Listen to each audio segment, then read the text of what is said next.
Hello, welcome back to Learnino. So, we S2 Group A Discrete Maths Module 1 important questions. Settle നിന്നും അതിന്റെ ഓപ്പറേഷൻസിൽ നിന്നും വരാൻ സാധ്യതയുള്ള കുറച്ച് ക്വസ്റ്റ്യൻസ് ആണ് കേട്ടോ നമ്മൾ ഇന്ന് നോക്കുന്നത്. എല്ലാ ഇമ്പോർട്ടന്റ് ആയിട്ടുള്ള ക്വസ്റ്റ്യൻസ് ആണ്. സോ സെയിം പാറ്റേണിലുള്ള ക്വസ്റ്റ്യൻസ് വന്നാലും നിങ്ങൾക്ക് ഈസി ആയിട്ട് ആൻസർ ചെയ്യാൻ പറ്റും. Okay, first one, for each of these pairs of sets, determine whether the first is a subset of the second is a subset of the first, or neither is a subset of the other. Question ഇത്രയേ ഉള്ളൂ. താഴെ നമുക്ക് A, B, C എന്ന് പറഞ്ഞിട്ട് കുറച്ച് statements തന്നിട്ടുണ്ട്. അപ്പൊ അതിൽ നമ്മൾ അത് ഒരു സെറ്റ് ആയിട്ടാണ് കൺസിഡർ ചെയ്യുന്നത്. അപ്പോൾ ഫസ്റ്റ് വൺ സെക്കൻഡിന്റെ സബ്സെറ്റ് ആണോ അല്ലെങ്കിൽ തിരിച്ച് സെക്കൻഡ് ഫസ്റ്റ് വണ്ണിന്റെ സബ്സെറ്റ് ആണോ അതോ രണ്ടും അങ്ങോട്ടും ഇങ്ങോട്ടും സബ്സെറ്റ് അല്ലേ? അത് മൂന്ന് ഓപ്ഷനിൽ ഏതാണെന്നുള്ളതാണ് എഴുതേണ്ടത്. ഫസ്റ്റ് വൺ വായിക്കാം. The set of airline flights from New York to New Delhi. അതാണ് ഒരു set. The set of non-stop airline flights from New York to New Delhi. അപ്പൊ ആദ്യത്തെ സെറ്റ് എന്താ പറയുന്നത്? ന്യൂയോർക്കിൽ നിന്നും ന്യൂഡൽഹിയിലേക്കുള്ള എയർലൈൻ ഫ്ലൈറ്റ്സ് എല്ലാം കൂടെ ചേർന്നിട്ടുള്ള ഒരു സെറ്റ്. ഓക്കെ. രണ്ടാമത്തത് ന്യൂയോർക്കിൽ നിന്നും ന്യൂഡൽഹിയിലേക്കുള്ള നോൺ സ്റ്റോപ്പ് എയർലൈൻ ഫ്ലൈറ്റ്സ്. അപ്പൊ രണ്ടും ന്യൂയോർക്ക് ടു ന്യൂഡൽഹിയിലേക്കുള്ള ഫ്ലൈറ്റ് ആണ്. ഒന്ന് എല്ലാ എയർലൈൻ ഫ്ലൈറ്റ്സും, അതാണ് ഫസ്റ്റ് സെറ്റ് എന്ന് പറയുന്നത്. ഇപ്പൊ നമ്മൾ അതിനെ എ എന്ന് പറയുന്ന ഒരു സെറ്റ് ആയിട്ട് എടുക്കുകയാണെങ്കിൽ സെറ്റ് എ എന്ന് പറയുന്നത് airline flights from New York to New Delhi ആണ്. സെറ്റ് ബി എന്ന് പറയുന്നത് non stop airline flights from New Delhi ആണ്. അപ്പൊ നമുക്ക് എന്ത് പറയാൻ പറ്റും? ബി, അതായത് second one it is a subset of first. B is a subset of a ആയിരിക്കും അല്ലെ? പക്ഷെ ഫസ്റ്റ് വൺ നമുക്ക് സെക്കൻഡിന്റെ ഒരു സബ്സെറ്റ് ആണെന്ന് പറയാൻ പറ്റില്ല. സോ അതാണ് ഫസ്റ്റ് കേസ്. ഇനി രണ്ടാമത്തെ കേസ് നോക്കാം. The set of people who speak English. Okay, set of people who speak English എന്ന് പറഞ്ഞ ഒരു set. The set of people who speak Chinese. അപ്പോ ചൈനീസ് സംസാരിക്കുന്ന ആളുകളുടെ ഒരു സെറ്റും ഇംഗ്ലീഷ് സംസാരിക്കുന്ന ആളുകളുടെ ഒരു സെറ്റും, അത് രണ്ടും അങ്ങോട്ടും ഇങ്ങോട്ടും സബ്സെറ്റ് ആവുമോ? ഒരിക്കലും ആവില്ല. Neither is a subset of other. അതാണ് ബിയുടെ ആൻസർ വരിക. മൂന്നാമത്തെ set of flying squirrels. Flying സ്ക്യൂറൽസിന്റെ set. The set of living creatures that can fly. Fly ചെയ്യാൻ പറ്റുന്ന എല്ലാ ലിവിങ് ക്രിയേച്ചേഴ്സും. അപ്പൊ എങ്ങനെയായിരിക്കും? First one is a subset of second, പക്ഷെ സെക്കൻഡ് ഫസ്റ്റിന്റെ സബ്സെറ്റ് ആയിരിക്കില്ല. അപ്പൊ ഇതുപോലുള്ള ആപ്ലിക്കേഷൻ ടൈപ്പ് ക്വസ്റ്റ്യൻസ് ഉണ്ടാവും. അപ്പൊ നമ്മൾ കാര്യങ്ങൾ മനസ്സിലാക്കിയിട്ട് അതിനനുസരിച്ച് ആൻസർ ചെയ്താൽ മതി. മാർക്കിനനുസരിച്ച് നിങ്ങൾക്ക് ഡീറ്റെയിൽഡ് ആയിട്ട് എഴുതാം. വെൻ ഡയഗ്രാം വരച്ചിട്ടോ അങ്ങനെയൊക്കെ എഴുതാം. മാർക്കിനനുസരിച്ച് നോക്കിയിട്ട് ചെയ്താൽ മതി. രണ്ടാമത്തെ, use a Venn diagram to illustrate the relation A is a subset of B and B is a subset of C. അപ്പൊ എങ്ങനെയായിരിക്കും വരയ്ക്കുക? നമ്മൾ ആദ്യം ഫസ്റ്റ് ഒരു യൂണിവേഴ്സൽ സെറ്റ് പോലെ വരയ്ക്കുക. അതിനകത്ത് എന്താ പറഞ്ഞിരിക്കുന്നത്? A is a subset of B ആണ്, B is a subset of C ആണ്. അപ്പൊ ആദ്യം ഇത് വരച്ചു, സി നോട്ട് ചെയ്തു, പിന്നെ ബി നോട്ട് ചെയ്തു, പിന്നെ എ നോട്ട് ചെയ്തു. അപ്പൊ ഇവിടെ നമ്മൾ ഈ ഡോട്ട്സ് കൊടുത്തിരിക്കണം എന്താ വെച്ച് കഴിഞ്ഞാൽ ആ റീജിയൻസ് എംപ്റ്റി അല്ല എന്ന് കാണിക്കാനാണ്. ഓക്കെ, അപ്പൊ എയും ബിയും സിയും ഇതേപോലെ മാർക്ക് ചെയ്ത് വെക്കുക. വെൻ ഡയഗ്രാം വരയ്ക്കാൻ പറഞ്ഞാൽ ജസ്റ്റ് നീറ്റ് ആയിട്ട് ഫിഗർ വരയ്ക്കുക എന്നുള്ളത് മാത്രമേ ഉള്ളൂ. Next one, use a Venn diagram to illustrate the set of all months of the year whose names do not contain the letter R in the set of all months of the year.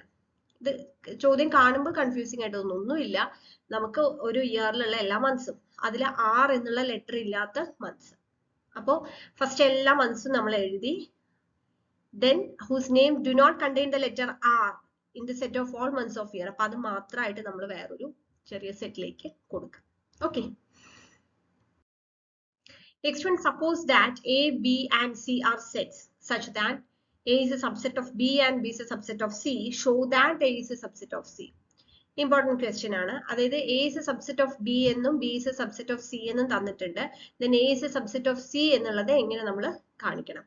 അപ്പൊ നമ്മൾ എയിലുള്ള ഒരു element ആണ് X എന്ന് വിചാരിക്കാം. Okay, അപ്പൊ A is a subset of B എന്ന് പറഞ്ഞു കഴിഞ്ഞാൽ this implies that X is an element of B. അതായത് എയിലുള്ള ഒരു എലമെന്റ് ആണ് എക്സ്. പിന്നെ നമ്മളോട് പറഞ്ഞിട്ടുണ്ട് A is a subset of B എന്ന് പറഞ്ഞിട്ടുണ്ടെങ്കിൽ then X will be N element of B. ഇനി നമുക്ക് B is a subset of C എന്ന് തന്നിട്ടുണ്ട്. ഓക്കെ, അപ്പൊ നമുക്ക് എന്ത് പറയാം?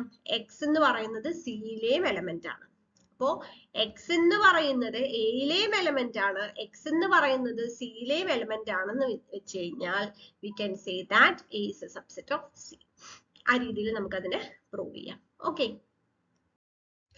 Next one, let A is equal to A comma B comma C comma D and B is equal to Y comma Z. Find A cross B and B cross A. A എന്നുള്ള ഒരു set തന്നിട്ടുണ്ട്, then B എന്ന് പറയുന്ന ഒരു set തന്നിട്ടുണ്ട്, അതിലെ എലമെന്റ്സും തന്നിട്ടുണ്ട്. A cross B, B cross A ആണ് നമുക്ക് എഴുതാനുള്ളത്. വളരെ സിമ്പിൾ ആണ്, ഇതൊക്കെ വളരെ സിമ്പിൾ ആയിട്ടുള്ള ക്വസ്റ്റ്യൻസ് ആണ്, ഒന്നുമില്ല. ഫസ്റ്റ് നമ്മൾ പെയർ ചെയ്ത് എഴുതിയാൽ മതി. ഫസ്റ്റത്തെ എഴുതുമ്പോൾ എ ക്രോസ് ബി എഴുതുമ്പോൾ എങ്ങനെയാണ്, A Y B Y C Y D Y, then A set B set C set D set.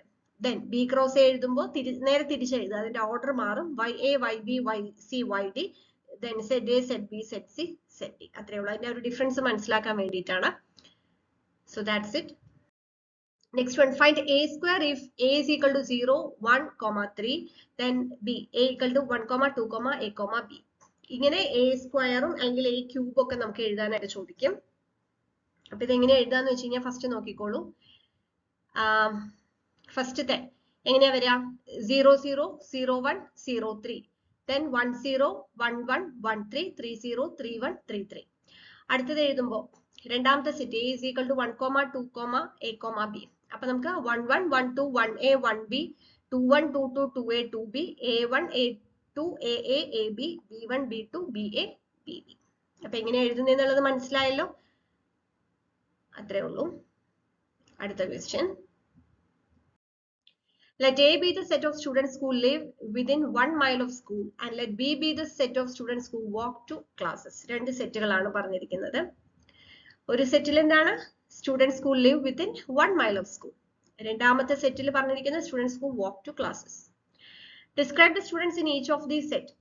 A intersection B ആണ് ഫസ്റ്റത്തെ പറഞ്ഞിരിക്കുന്നത്, then A union B, then A minus B, B minus A. Difference ആയിട്ട്. അപ്പൊ എങ്ങനെ അത് എഴുതാൻ നോക്കാം. First case എങ്ങനെയാ വരിക, ഫസ്റ്റ് കേസ് എന്ന് പറയുന്നത് the set of students who live within 1 mile of the school and walk to classes. 1 മൈലിലുള്ളവരും ക്ലാസ്സിലേക്ക് വാക്ക് ചെയ്ത് തരും. Second one, A union B എങ്ങനെ വരും, the set of students who live within 1 mile of school or walk to the classes. Okay, അതോ അല്ലെങ്കിൽ ഇതോ എന്നുള്ള രീതിയിൽ. അടുത്തതോ the set of students who live within 1 mile of the school but do not walk to classes. ഇതെങ്ങനെ എഴുതാം, അതായത് 1 മൈലിൽ താമസിക്കുന്നവരായിരിക്കും പക്ഷേ who do not walk to classes. അടുത്ത കേസോ the set of students who walk to classes but live more than a mile away from the school ആയിരിക്കും. Okay, അപ്പൊ ആ ഡിഫറൻസ്, അതായത് നിങ്ങൾക്ക് ആ യൂണിയൻ ഇന്റർസെക്ഷൻ അതിന്റെയൊക്കെ ഒരു ഡിഫറൻസ് നമ്മളൊരു ആപ്ലിക്കേഷൻ ലെവലിൽ മനസ്സിലാക്കാനുള്ള ഒരു ക്വസ്റ്റ്യൻ ആണ്. So the last question, show that if A is an infinite set, then whenever B is a set, A union B is also an infinite set. A എന്ന് പറഞ്ഞ ഒരു ഇൻഫൈനൈറ്റ് സെറ്റ് ആണ്. അപ്പോൾ whenever there is a set B, അങ്ങനെയാണെങ്കിൽ A union B യും infinite ആണെന്ന് എങ്ങനെ പറയും. അപ്പോൾ A union B ഫൈനൈറ്റ് ആണെന്ന് വിചാരിക്കാം. അപ്പൊ അതിൽ നമുക്കൊരു n എലമെന്റ്സ് ഉണ്ട്, നമുക്ക് കൃത്യമായിട്ട് പറയാൻ പറ്റും അല്ലെ, അത് ഫൈനൈറ്റ് ആണെന്നുണ്ടെങ്കിൽ. അപ്പോ A already has more than, പക്ഷെ എന്താണ്, നമുക്ക് ഇവിടെ ഓൾറെഡി പറഞ്ഞിട്ടുണ്ട് A എന്ന് പറയുന്നതിൽ n എലമെന്റ്സിനേക്കാൾ കൂടുതലുണ്ട്, കാരണം അത് ഇൻഫൈനൈറ്റ് ആണെന്ന് ഓൾറെഡി പറഞ്ഞു.